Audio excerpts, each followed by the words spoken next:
Here's a few messages that I want you to read and think about. Feel free to pause the screen and take a moment to read where necessary. First, a message from one of my favorite Jewish activists, Joshua P. Hill, both that message and this one. Information for tomorrow, Saturday, October 28th in New York. There's going to be a bunch of different meetups. I want you to think about mainstream media outlets who are not accurately reporting on this, what their financial interests are, the reason why they're only, showing one side of the narrative. I want you to read the book Manufacturing Consent: The Political Economy of the Media Class. I know that there are some problematic elements of Noam Chomsky, but this book is an invaluable resource to understanding disinformation propaganda campaigns and how governments manufacture consent for war and how they minimize civilian casualties and gaslight the public. Noam Chomsky is an MIT professor, one of the most renowned linguists and intellectuals in the world. I was having a DM conversation with one of my followers on Instagram today, and I learned some things about him that were not great, but that does not change that this book is an invaluable resource and is an excellent overview of this topic. And I'm going to work to find more people who have written about this and share resources.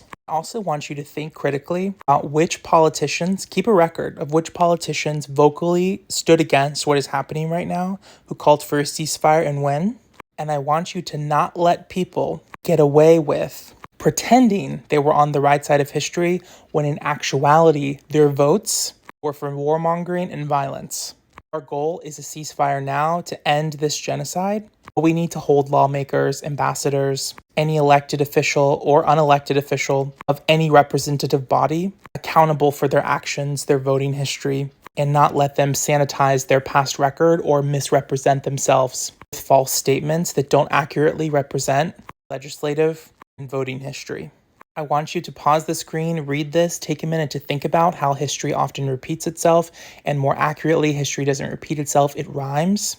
Think about, try to make connections with what is happening here to what is happening in the Congo, the way that large corporations and governments are propelling and sponsoring militant groups, even in nations that have previously suffered genocides. And now history is repeating itself again.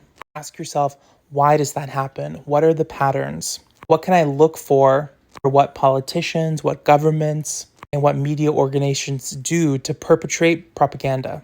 I want you to continue amplifying the voices of activists that you admire, people who are talking critically about this subject on any platform. And while I want you to primarily center Palestinian voices in your reading, please read widely about media tactics, propaganda, and the way world powers work so that your activism can be its most effective.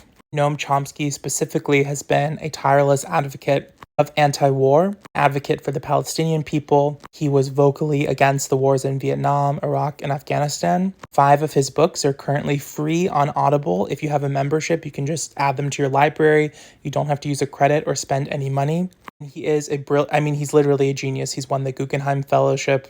He's one of the most celebrated intellectuals of our time. I will do my research to make sure I'm bringing you recommendations from intellectuals who are not old white men, but we cannot also discount the tremendous impact that his works have had, and I hope that you'll still read them while primarily centering Palestinian voices in your research.